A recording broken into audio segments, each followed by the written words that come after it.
The glow was the first thing I saw every morning.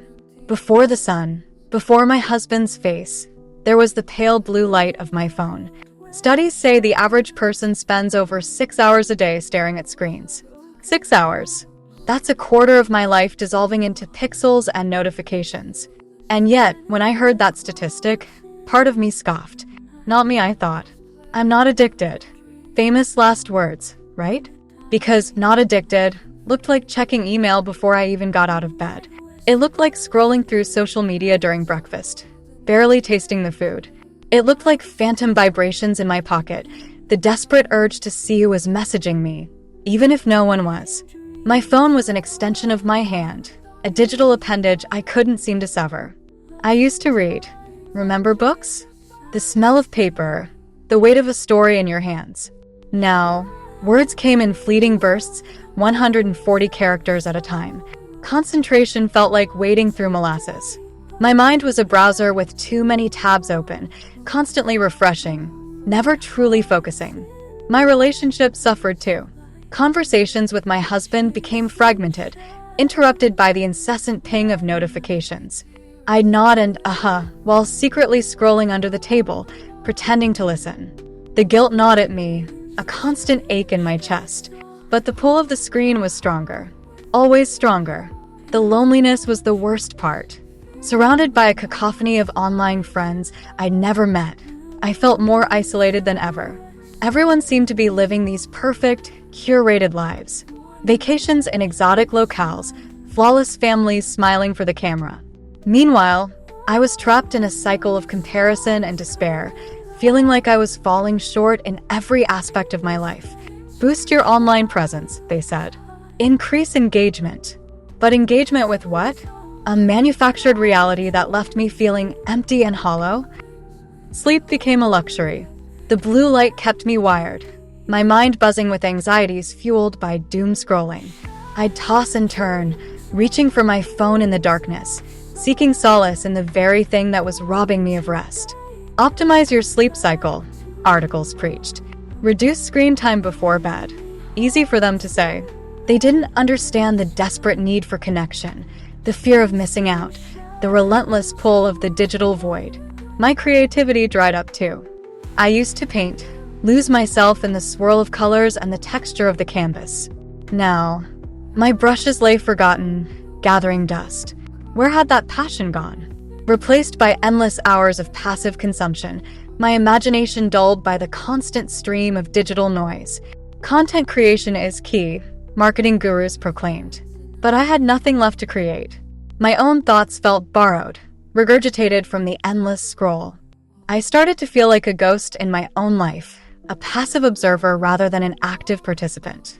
The real world faded into a hazy backdrop as the digital world took center stage. My husband would talk to me, and I'd barely register his words, my eyes glued to the screen.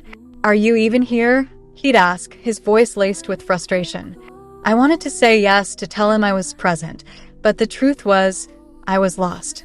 Lost in the labyrinth of the internet, a prisoner of my own addiction. The turning point came one rainy afternoon. I was scrolling through social media, mindlessly liking photos of people I barely knew, when I saw a post about a child's birthday party. A party I hadn't been invited to. A sharp pang of rejection pierced through the digital fog. These were my friends, weren't they? Why hadn't they included me? Tears welled in my eyes, blurring the images on the screen. In that moment, I saw myself as I truly was, isolated, disconnected, and desperately unhappy. I was a prisoner in a digital cage, and the key was in my own hands. I just had to find the courage to use it. The phone felt heavy in my hand, a dead weight pulling me down.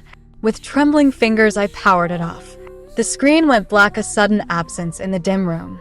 It felt like severing a limb. Anxiety surged, a familiar wave threatening to drown me. What if I missed something? What if someone needed me? The what-ifs swirled, demanding attention.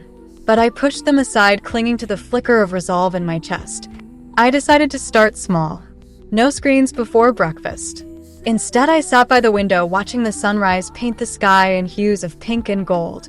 The simple act of being present in the moment felt revolutionary. For the first time in a long time, I tasted my food, truly savored it. It was a tiny victory, but it was a start. I downloaded an app to help with focus and productivity optimization. It was a way to ensure digital marketing strategy was not running my life, but rather helping me manage it. Content marketing strategies to increase engagement were essential, but not at the cost of my well-being. Next, I established screen-free zones in my home. The bedroom and dining room were now sanctuaries free from the tyranny of technology. I replaced bedtime scrolling with reading a real book with paper pages. The weight of the book in my hands, the scent of the ink felt comforting, grounding. My sleep improved dramatically, and I woke up feeling refreshed and rejuvenated. This change was vital to boosting my affiliate marketing income as well because I was more alert and focused. Reconnecting with my husband was another crucial step. We started having screen-free evenings dedicated to conversation board games and simply being together. At first, it felt awkward, the silence punctuated by the phantom buzz of our non-existent notifications. But gradually, the awkwardness faded, replaced by genuine connection and laughter. I learned that true connection isn't found in the endless scroll, but in the eyes of the people we love, in the shared laughter and tears, in the quiet moments of presence. I also discovered that search engine optimization services could be managed efficiently without being glued to a screen. Finally, in my quest for lasting change, I stumbled upon a resource that transformed my understanding of internet and screen addiction. The book, titled Digital Detox: Escaping Internet and Screen Addiction, was a revelation. It provided practical strategies, actionable steps, and profound insights into the psychology of digital dependence. The author's compassionate approach resonated deeply with me, making me feel seen and understood.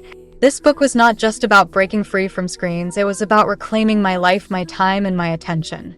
If you're struggling with digital overload, if you feel like technology is controlling you rather than serving you, I urge you to grab a digital copy of Digital Detox: Escaping Internet and Screen Addiction at LibriFFY.com. It might just change your life as it did mine. The transformation wasn't immediate, of course. There were days when the siren song of the internet still beckoned, days when the temptation to slip back into old habits felt overwhelming. But I had a new weapon in my arsenal: the knowledge and strategies I gleaned from Digital Detox: Escaping Internet and Screen Addiction. It became my roadmap, my guide through the treacherous terrain of digital dependency.